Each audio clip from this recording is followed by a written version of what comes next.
y'all. Welcome back to my channel and this week's episode of my unpopular opinions. Y'all already know what to do. Like, subscribe, share, leave your unpopular opinions at that email, unpopularopinions@yahoo.com. I'll read them on my show. I always say that. I'll read them on my channel. We'll talk about it, we'll discuss it, we'll do whatever. You guys, I finally got me a new ring light. That's kind of why you're elevated instead of the norm, but whatever. We move. Anyways, let's get into this video. You know what's really great? There's a video. I don't even know if I can find it. I'll post it on here. But we literally go to school. Okay, you guys know what I think about school. We go to school. We're awarded a degree or certification, or degree, certification, diploma, whatever. After what's supposed to be this 4-year, tenure, 4-year length. And this piece of paper that we get says that we have studied this particular subject enough to be a professional, to be well versed on it, to be an expert of sorts. And that is based on whose standards? Who set the standard and was like, this is how long it's gonna take, so you are gonna study all of these things and you get this grade on it, so you know what you're doing. Now you can go into the world and do whatever with this piece of paper. I was watching somebody's live on TikTok, and it's like, what men want or what men whatever. But these girls go on there and they get advice from this guy about their situations. Some people will go up there and they'll have like opinions or questions or whatever. And a girl went up there and she says, what makes a man fall in love? Who knows what makes any individual just fall in love? And with you trying to be that, okay, you see a man that you're possibly interested in, you find out what you think he likes or what might make him fall in love, then you trying to become that means that you are not being genuine, you're not being yourself, you're not being true to yourself, and you're not in alignment with him. Then you won't ever be happy, then you won't ever know who you truly are, because you are so hell-bent on trying to become who this man that you think that you want is in love with or will fall in love with. Everybody's always trying to get to the end of the journey, skipping to the good part, when really part of the good part is the actual journey and what you learn about yourself and what you learn along the way. I had to learn that lesson too, trust. I'm not so bad. I'm sorry. I'm sorry I had to talk about this. Princess lost. And if you think she won, you have work to do. You being louder doesn't make you right. Let's listen to what's actually being said here. I'm sorry, what did DDG ever do to y'all? Just like that Hispanic lady on TikTok that everybody swears that they hate, and she's just so wrong and so bad and all these things. Why do y'all even give her any attention if you dislike her so much? Like, it's like weird, like, you bullying people, especially online, makes people feel good about themselves. Is that not kind of sadistic? That's really weird. You guys don't even know these people. You guys don't know that lady. I think her name's Ashley. You guys don't know her.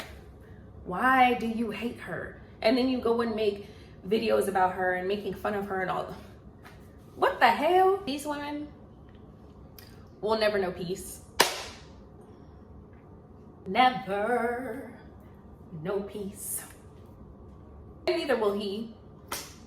Won't know peace. The whole narrative of securing the bag by having a baby by an athlete or a rapper completely dismisses the importance of what it means to have a strong foundation in a 2-parent household. It absolves people from the responsibility of providing for and taking care of the seed that they help co-create.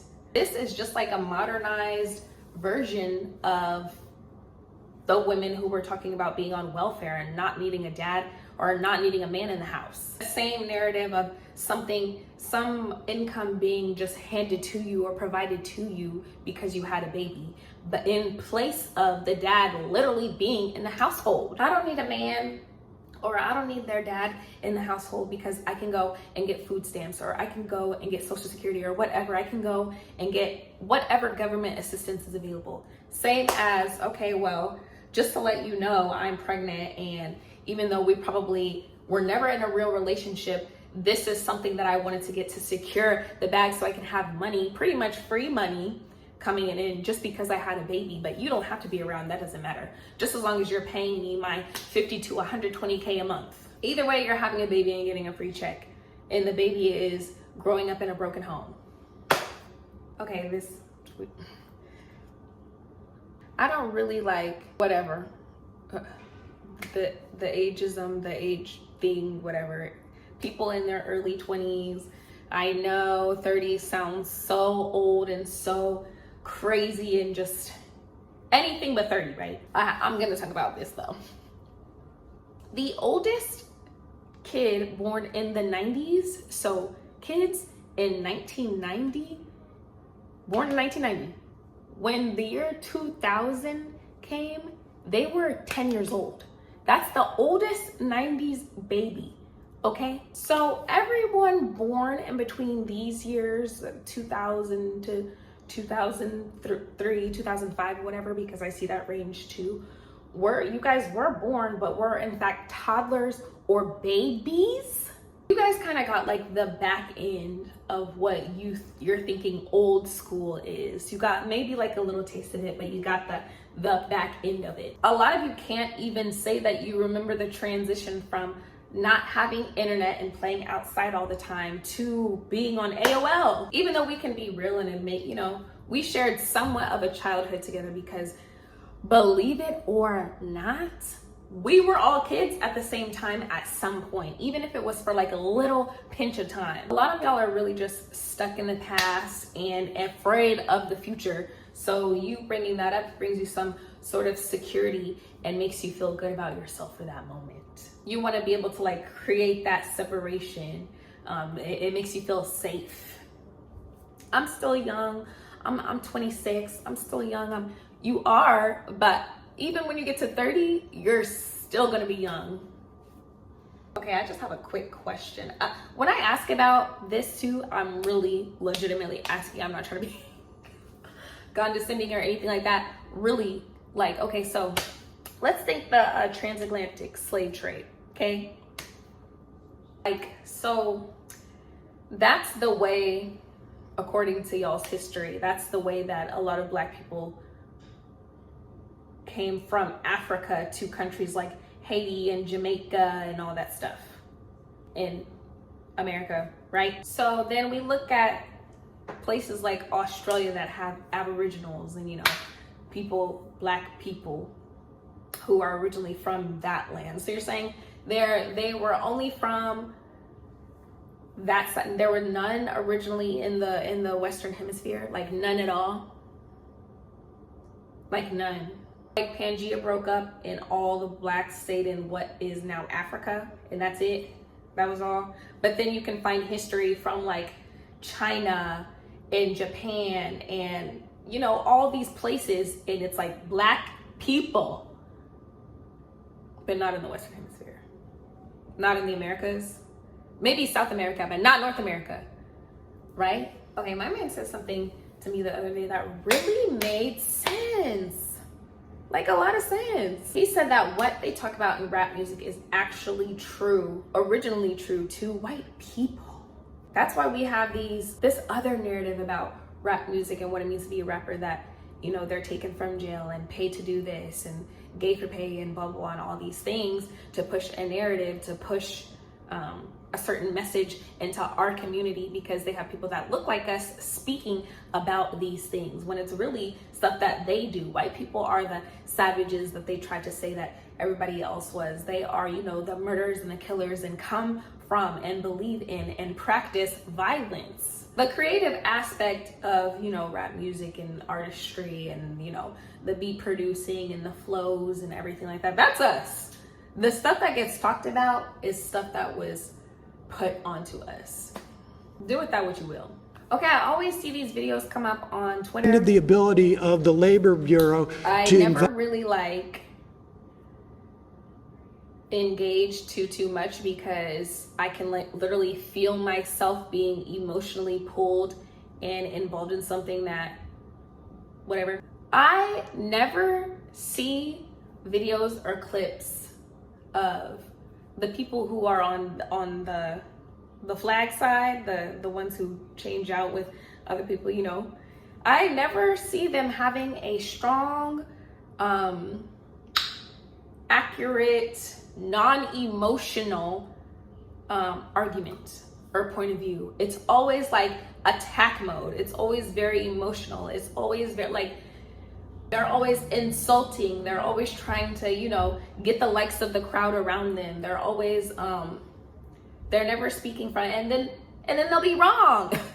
Like sometimes, not all the time, but most of the time when I see those clips, I'm just like, and then they're just very argumentative. Like you can't, no point is being made if you're being emotional and arguing. Who's listening? I don't know if I've said this to y'all before. Maybe I have, because I do feel strongly about this. Have you guys seen Wall-E?